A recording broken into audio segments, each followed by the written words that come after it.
2009 மே மாதம் 9ஆம் தேதி அந்த இறுதிக்கட்ட போரில் நடந்தது என்ன அப்படிங்கிறத நீங்கள் கூட இருந்து பார்த்தவர்கள் உங்களுக்கு அறிந்த விஷயங்களை கொஞ்சம் சொல்ல முடியுமா?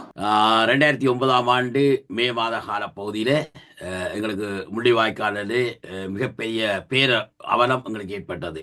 கிட்டத்தட்ட ஒரு இனப்படுகொலையின் ஊடாக எங்களுடைய தமிழ் தேசிய போராட்டம், தமிழ் மக்களுக்கான போராட்டம், தமிழ் மக்களை பாதுகாப்பதற்கான அல்ல தமிழ் மக்களின் நிலத்தை மீட்பதற்கான அந்த போராட்டம் ஓய்வு நிலைக்கு வந்தது. அந்த அப்போது வந்து நீங்கள் அந்த இறுதி காலகட்ட பகுதி எப்படி இருந்தது என்று சொன்னால், கிட்டத்தட்ட உங்களுக்கு தெரியும், தமிழ் விடுதலை புலிகளுக்கும் நோர்வேனுடைய மத்தியத்தினுடனாக சர்வதேச பேச்சுவார்த்தை 2001ஆம் ஆண்டு காலப்பகுதியில் இருந்து நடைபெற்றதை நீங்கள் அறிவீர்கள்.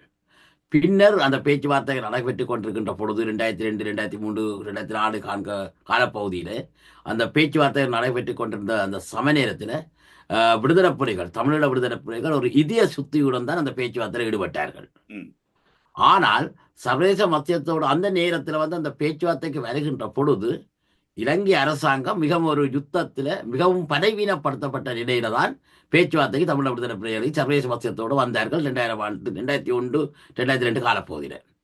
அந்த நேரத்தில் தமிழ விடுதலை புலிகள் கிட்டத்தட்ட யாழ்ப்பாணத்தினுடைய வாசலில் ஆனரவு இராணுவ முகாமை கைப்பற்றி கிட்டத்தட்ட கைதடி, நாவக்குடி போன்ற இடங்கள் வரையும் கைப்பற்றி யாழ்ப்பாணத்தில் முழுமையாக கைப்பற்றுகின்ற ஒரு பலத்தை பெருந்திய நிலையில தான் சர்வதேச மத்தியத்தோடு இலங்கை அரசாங்கம் பேச்சுவார்த்தைக்கு வந்தது.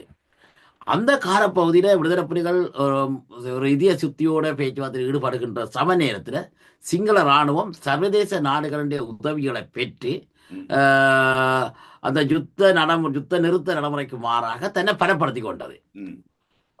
நிறைய பல ஆயிரக்கணக்கான இராணுவத்தை ஆட்களுக்கு சேர்த்து வெளிநாடுகளிலிருந்து நவீன தொழில்நுட்ப முறையிலான பயிற்சிகளை கொடுத்து வெளிநாடுகளிலிருந்து பல்வேறு நாடு, சீனா மற்றது பல்வேறு 21 நாட்டுக்கு மேற்பட்ட நாடுகளிலிருந்து ஆயுதங்களை பெற்று தன்னை பலப்படுத்தி கொண்டது. பலப்படுத்தி கொண்டு ஒரு குறிப்பிட்ட கட்டத்தில் தான் பலமடைந்த பின்பு விடுதலை புலிகளூடாக ஒரு யுத்தத்தை மேற்கொண்டு அவர்களை தோற்கடிப்பதுதான் அவருடைய தந்திர உபயமாக இருந்தது. ஆனால் விடுதலை புலிகள் தங்களுடைய தமிழ் மக்களுடைய அரசியல் தீர்வை சர்வதேச மத்தியத்தினூடாக அதிகூடிய அரசியல் தீர்வை இறுதி இலக்கை எட்டக்கூடிய வகையிலான பேச்சுவார்த்தையில் ஈடுபட்டு கொண்டிருந்தார்கள். உங்களுக்கு தெரியும், அந்த நேரத்தில் சமஷ்டியிலிருந்து உச்ச சமஷ்டியில இருந்து அரசாங்கம் ஒவ்வொரு சர்வதேச மத்தியத்தோட பேச்சுவார்த்தை நடந்தது. ஆனால் தமிழ் விடுதலை புலிகள் அந்த இறுதி லட்சியம் வந்து தமிழிடமாக இருந்தது.